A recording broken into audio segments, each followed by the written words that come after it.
Patton was not merely a great tactician, as Eisenhower seemed to think in deprecating his larger advice about the nature and purpose of World War II. Indeed, he understood far more about strategy and global politics than either Eisenhower or Bradley. A fine illustration of his superior insight arose over disagreement regarding the endgame, in Europe, when the so-called Big Four, Roosevelt, Churchill, Stalin and Chiang Kai-shek, apparently decided in late 1944 and early 1945 that the Allied demarcation line was to be at the Elbe River rather than Berlin or the Polish border. News quickly leaked out. As Patton was barreling through southern Germany, he sensed quickly that the German armies in April and May were preferring to surrender to Allied troops and thus fleeing toward the Western Front. Would an Allied capture of Berlin ahead of Russian troops really become Eisenhower's and Bradley's predicted bloodbath if Germans were assured that the city would end up in the American sphere of postbellum influence? Patton listened to the BBC almost nightly. He spoke pretty good French. During the war he read Rommel, the memoirs of Napoleon and Caesar's Gallic Wars. He was a learned person despite purportedly being dyslexic. In any case, based on his extensive studies of European history, news reports and meetings with those who had worked with the Russians, he believed firmly that the Allies were making a horrible mistake by not driving on to Berlin to bring all of Germany behind Anglo-American lines. If we could paraphrase his thinking, it might go something like this. We had fought World War II in part to ensure that Eastern Europe, i.e., Poland and Czechoslovakia, did not remain under the domination of Hitler's totalitarian regime. Yet our policies at war's end were guaranteeing that those countries would fall under Stalin's equally evil domination. In 1945, the U.S. was providing annually the equivalent of several billion in today's dollars to the Soviet Union. Patton understood that in war one is forced as a matter of practicality to make such odious alliances. But post-war peace, whose future parameters would be adjudicated while the war was still on, was an entirely different matter. The idea of a United Nations organization was developing, and although many in the U.S. knew that Stalin had institutionalized mass murder, such concerns were muted because it was thought at worst that he was an aberration in an otherwise peaceful, and currently allied, Soviet system. Patton wanted nothing of that naivete, and instead loudly reminded all that decisions made in 1945 would alter the future security of the U.S. Montgomery in this case was in agreement with Patton, as was Churchill, who likewise saw that the end of World War II might be the beginning of World War III. All three shared a common desire: to take Berlin and extend democratic government to the Russian border. In a famous exchange, Eisenhower asked of Patton's request to move eastward immediately. "What in the world for?" Patton without hesitation replied, "You shouldn't have to ask that. History will answer for you, Ike." Bradley protested and offered up the standard American fear of taking 100,000 casualties. Of course, the Russians did take over 100,000 casualties storming Berlin, a fact later used to argue for Eisenhower's prescience. But again, the Russians suffered such casualties because the Germans were fighting ferociously in order that everybody behind them might surrender to the West. Had the Germans known that the Allies were going to take Berlin, the city might have fallen after brief resistance in the manner that other German strongpoints had fallen in the West. What later became West Germany would have extended to Berlin. The Allies would probably have occupied Czechoslovakia where the Third Army finished the war. And we would not have had to make later concessions to Stalin to save Austria and Greece. Patton had the further idea that after defeating the Nazis, we should not destroy Germany's armored forces and dismantle its strategic forces, but instead use them as a basis to rearm the Wehrmacht for the purpose of stopping the Soviets, who enjoyed an enormous superiority in respective land forces on the continent. This was blasphemy to most experts in the U.S., made worse by Patton's often puerile and offensive slurs about Russian primitivism and barbarity. As a result of his uncouth pronouncements, Patton's otherwise astute and vocal anti-communism found little support, and indeed gave him very little margin of tolerance when his proconsulship of Bavaria later ran into trouble. Yet this very idea of German rehabilitation would, within months after his dismissal, turn out to be the basis of NATO. Patton always realized that armed forces serve political ends and create an immediate reality on the battlefield that politicians argue over for years. that there are times when audacious commanders can create favorable diplomatic situations impossible to achieve by politicians even after years of negotiations. Well before Roosevelt or Eisenhower, he understood that the new Germany was an ally, and the old Soviets were now the new enemy of freedom. Applying Patton's thinking to today's situation, we can first recognize the so-called war on terror as a misnomer. There has never really been a war against a method other than something like Pompey's crusade against the pirates, or the British effort to stifle the slave trade. In fact, we're no more in a war against terror than Patton was fighting against Tiger and Panzer tanks. Patton, who understood the hold of a radically triumphalist Nazism on a previously demoralized German people, would have the intellectual honesty to realize that we are at war with Islamic fascists, mostly from the Middle East, who have played on the frustrations of mostly male, unemployed young people, whose autocratic governments can't provide the conditions for decent employment and family life.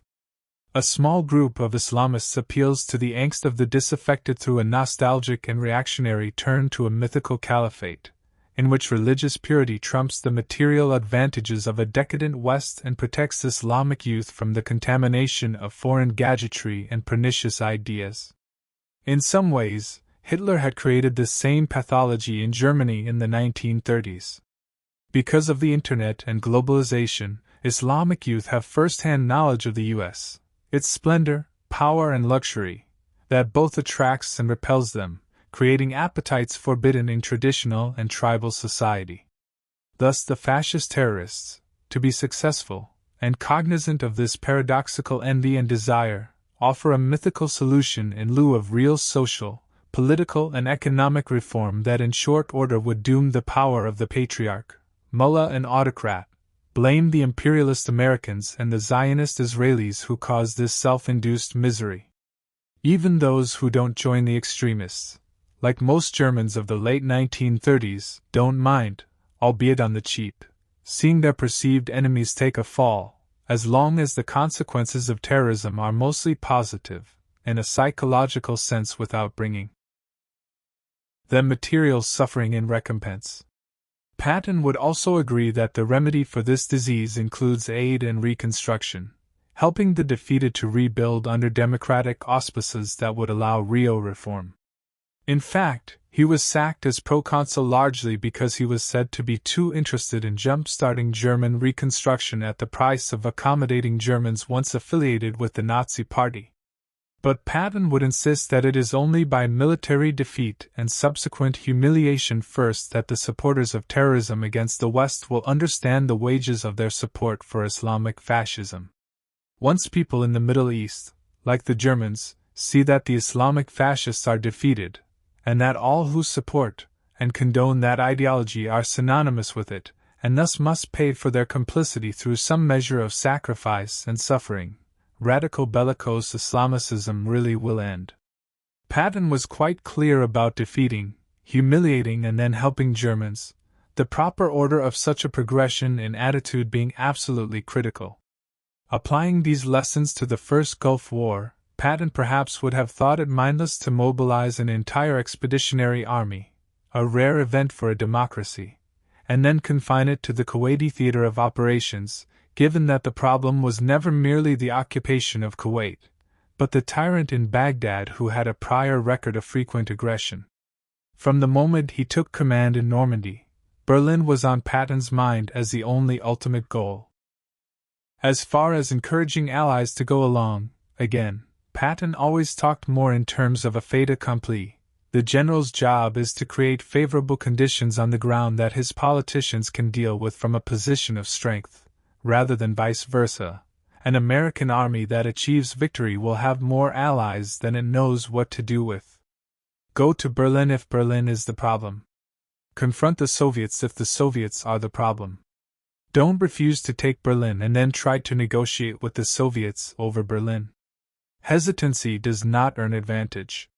Similarly in Iraq today, if our goal is to give President Bush leverage with the Europeans and the tyrannical Middle East, then we should continue to destroy the power of the insurgency in Iraq, proving to friends and enemies alike the consequences and advantages of American power.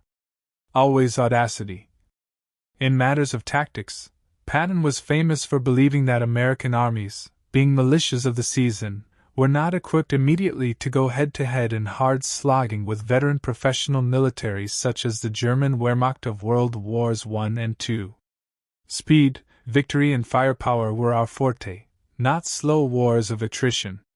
Patton had nothing to do with the three greatest American disasters in the European theater in World War II, Market Garden, the Hurtgen Forest, and the Ardennes, and expressed worries over our response in all three instances, inasmuch as Allied countermeasures offered few avenues for mobility and attack on the flank. Patton grasped that air power had revolutionized armored warfare, a sort of mobile infantry at the beck and call of land forces. Thus the old infantry doctrine, that the infantry incrementally goes ahead to clear mines and pockets of resistance, and then the tanks follow, fanning out in a large triangle with the flanks protected, was a recipe for disaster. It meant that the enemy might retreat on a broad front, as the deflation of the Bulge in January 1945 attests, harvesting a continuing crop of frontline troops. His idea was rather to have rapid armored wings sweep out, bypass points of resistance, and cause psychological turmoil from the rear that could collapse enemy fronts. American Sherman tanks, poorly armed and protected, nevertheless were faster, lighter, used less fuel and were more easily maintained than German armor. Speed, audacity and numbers might allow them to achieve results impossible even for their individually superior German counterparts. The way war had evolved in 1944 made this possible. Sherman tanks had radios that were connected with airborne P-47 anti-tank dive bombers, tactical air power now being worth an entire armored division in Patton's eyes. When Patton went operational on August 1, 1944, he traveled nearly 400 miles in little more than 30 days. Bradley and Eisenhower complained that he was bypassing resistance, was violating pre-Normandy planning, and was not part of the strategic effort to hit German industrial centers in the Ruhr. Patton answered back that his success was having a psychological effect in causing the collapse of entire armies and offering new potential alternatives, with only brief windows for critical exploitation, that might change accepted realities and vault the Allies across the Rhine before the shortened days, poor weather, stiffening German resistance, and extended Allied supply lines could come into play to stifle the American advance by autumn. His lesson? When there is an opportunity for exploitation, 1/4 of Fallujah taken or Mr. Saad reeling, hesitancy and conventional thinking can forfeit unforeseen advantages and offer a collapsing enemy a reprieve that will end up costing far more casualties later. Beware of a false sense of forbearance that can turn deadly. Patton had two phrases that he used almost ad nauseum. The first, from Danton, was, "Audacity, always audacity, still more audacity." The second was, "The unforgiving minute," a phrase from Kipling that referred to certain times in war when the collective will of a people or an army can without warning collapse, critical moments that must be capitalized on. Unlike Eisenhower and Bradley, who thought the August 1944 collapse of the German army was likely and thus the war would end before Christmas, Patton knew that if the panzers were saved from near death, they could be ready to kill again and under far more favorable circumstances. That is exactly what happened at the Falaise Gap. Later at the Seine River, near the Siegfried Line, and when attacking the Bulge, Patton saw that a sweeping hook, rather than a head-on assault, might bring on a total collapse, but only if risks were taken and old plans ignored in light of new realities. Again, the conservative, doctrinaire approach of cautious attack proved the far more costly tactic. These lessons also apply in recent times. In the first Gulf War, Saddam put almost 250,000 Iraqi troops in bunkers in the sand, and even after weeks of U.S. bombing they were still operational. In response, General Schwarzkopf marched hundreds of miles around the flank, leaving many of the entrenched Iraqi positions behind and headed toward Basra, his long flanks covered by air support. But although we copied Patton's tactics, we forgot their purpose. stopping at the so-called highway of death because of the television images of thousands of enemy dead. Pentagon staffers worried at the time that 20,000 enemy soldiers had been killed, thus causing a global uproar. We know now that the real number was in the hundreds, and that when we stopped before Basra, fleeing Iraqis did not, and they killed thousands of mostly defenseless Shiites and Kurds over the next few weeks. And over the next 12 years, Anglo-American pilots flew thousands of missions in the Iraq no-fly zones, all as a precursor to the Second Iraq War. In short, we forgot Patton's most important lesson: the purpose of outflanking the enemy is to demoralize and annihilate the enemy, thus removing the reasons to go to war in the first place. In the 2003 Iraq War, on the other hand, Americans drove 400 miles from the Kuwaiti front up to Kurdistan, often bypassing resistance on the way to Baghdad. Never has an armored column traveled so quickly with so few casualties. It was comparable to Patton's march from Normandy to the Siegfried Line. And the sane institutionalized army critics of such Patton-like tactics emerged, decrying vulnerable flanks, oblivious to the protection offered by 1,000 planes in the sky. Indeed, Patton was often evoked as we moved quickly, creating conditions of shock and awe, demoralizing the enemy who crumbled and fled. But again, these are fluid, not permanent, situations. If an enemy is demoralized but not destroyed, he may well come back encouraged and with less respect, interpreting magnanimity as weakness or incompetence. Fallujah and Najaf are proof enough of the tragedy that can follow when a defeated enemy is not completely crushed. Press the subscribe button if you like interesting history of our soldiers. Thanks for watching.